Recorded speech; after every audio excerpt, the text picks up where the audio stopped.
Pohon-pohon menjadi hutan, dan pohon-pohon purba yang telah tumbuh hingga beberapa ribu kaki panjangnya dapat terlihat di mana-mana, dan tanaman merambat merosot, memungkinkan sosok-sosok ceria untuk berpindah dan bermain di antara mereka. Ada suara air di depan saya, air terjunnya tajam, dan ada gua di belakang air terjun. Gua itu megah dan tumbuh-tumbuhan bersinar. Ada bunga dan buah-buahan di pegunungan, dan bunga lili air di depan gua. Yang membuat Qin Yichan terkejut adalah sebenarnya ada seekor monyet kecil di depan mereka yang melompat ke arah air terjun dengan kekuatan besar, tetapi mereka semua hanyut oleh gemericik air. Ayo lagi. Raja berkata, jika ada yang bisa melompat, mereka bisa mengikuti raja untuk berlatih dan keluar untuk bermain. Qin Yichan memandangi monyet-monyet kecil itu, hanya untuk menganggapnya sangat lucu. Putri Wenxing masih memegang mangkuk dan sumpit. Hari-hari ini, dia dan Kong Wu bertarung dengan cerdas dan berani. Mereka tidak menggunakan kekuatan gaib dan hanya mengambil berbagai bakso, hanya untuk menemukan bahwa sumpit yang ditemukan oleh umat manusia masih dapat digunakan seperti ini.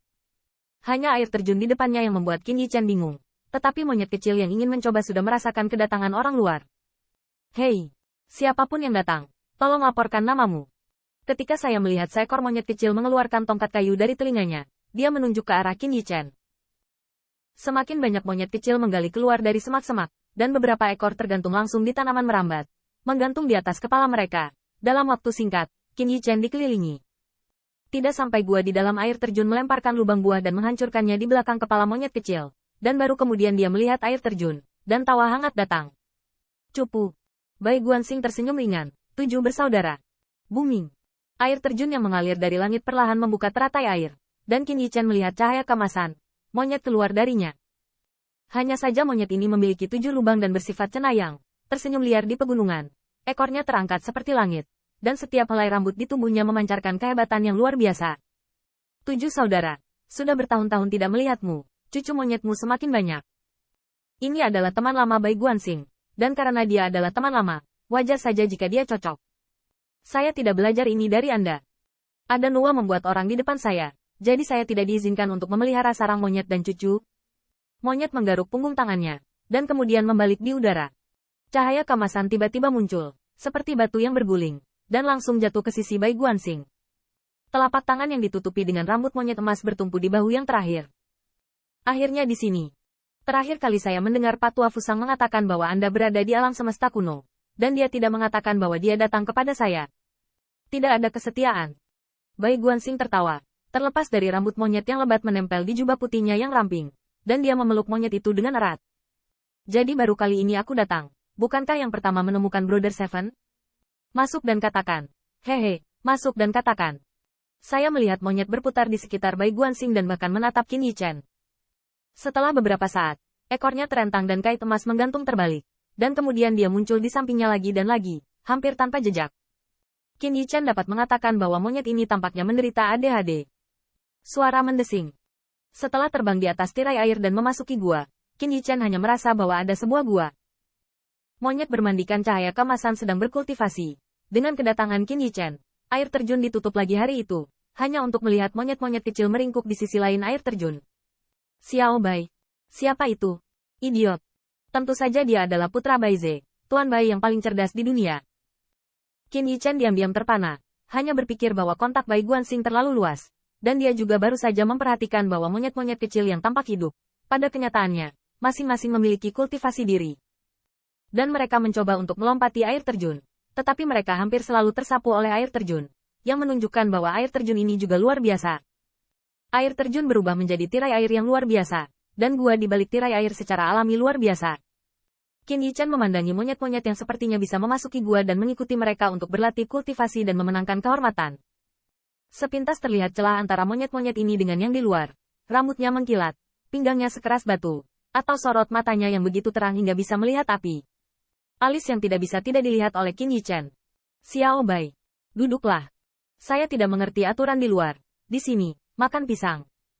Ternyata monyet ini bernama Yuan Qi, setidaknya seperti yang diklaimnya. Melihat pisang yang Yuan Qi kupas sendiri, Qin Yichan merasa tersanjung, hanya merasa mulutnya lembut dan manis. Ketika Yuan Qi melihat ini, dia memamerkan giginya dan tersenyum, tetapi itu tidak menakutkan. Sebaliknya, itu membuat orang merasa dekat. Wah, saya telah mendengar tentang Anda. Anda belum mati setelah melompat ke laut kekacauan. Tidak buruk. Pisau gila juga datang kepadaku. mengatakan bahwa pisaunya ditarik keluar olehmu. Nak, aku pikir kamu sangat menyenangkan di matamu. Qin Yichen sedang makan pisang, dan lengannya sudah dipenuhi dengan berbagai buah dao oleh Yuan Qi yang bersemangat. Dia hanya bisa berkata dengan samar, "Terima kasih, 7 saudara." Hei, kakak 7 dalam hidup.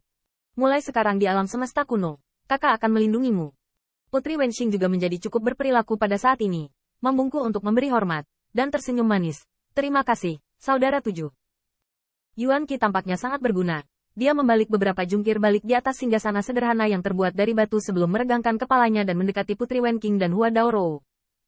Putri Wenxing tersenyum kaku, tetapi melihat Yuan Qi melambaikan cakar monyetnya, itu tidak benar. "Xiao Bai, kamu datang menemuiku. Jangan beritahu aku berapa banyak wanita cantik." Seorang wanita yang sudah menikah, murid Sister Huaxu tidak ada kesetiaan. Bai Guanxing terdiam. "Apakah kamu tidak memiliki begitu banyak monyet betina?" "Itu semua cucu monyet saya. Kedua kawanan, dan bahkan monyet membawa buah tao yang harum." Dan Qin Yichen menuangkan anggur buah, seolah-olah mereka dianggap sebagai tamu terhormat. "Baik. Wanita Manhua cukup kuat. Aku ingat, aku pasti akan menyerahkan beberapa untukmu lain kali." Bai Guanxing tidak membuat janji apapun sampai dia diombang-ambingkan oleh lengan Yuan Qi untuk sementara waktu. Qin Yichen sedang makan pisang di sampingnya, dan tidak sulit untuk melihat kehebatan Yuan Qi. Dan dia bahkan tidak bisa merasakan ranah Yuan Qi. Ketika dia melihat matanya yang saleh, dia terpesona oleh duri monyet emas yang berkilauan, yang membuat Qin Yichen diam-diam terkejut. Bukankah ini juga Raja Dewa? Namun, ini adalah pertama kalinya Qin Yichen melihat raja yang begitu antusias. Setelah jaminan berulang kali, Bai Guanxing berbicara tentang bisnis. 7 bersaudara, pernahkah Anda mendengar tentang Qilinzi? Qilinzi berteriak-teriak untuk keluar lebih awal. "Saya tidak dapat menghentikannya, tetapi tidak mudah untuk mengirimkan Qilinzi." Petik 2. Yuan Qi mendengar kata-kata itu dan segera menepuk meja batu, Yi Yuntian, dan menepuk dadanya yang ditutupi rambut monyet, mudah untuk mengatakannya. "Kapan saya akan lahir? Bangsal akan memberi saya tangisan, dan saya akan membawa monyet itu. Cucu untuk mendukungmu." Tempat. Setelah mendengar ini, Bai Guanxing mengupas pisang dengan tangannya dan menyerahkannya kepada Yuan Qi. "Itu juga Ibu Yuntian. Terima kasih 7 saudara." Yuan Qi menelan setengah pisang dalam satu gigitan, menepuk Bai Guanxing dengan satu tangan, dan menepuk dadanya dengan tangan lainnya. "Ini masalah sepele. Keluar dan bicara tentang kesetiaan."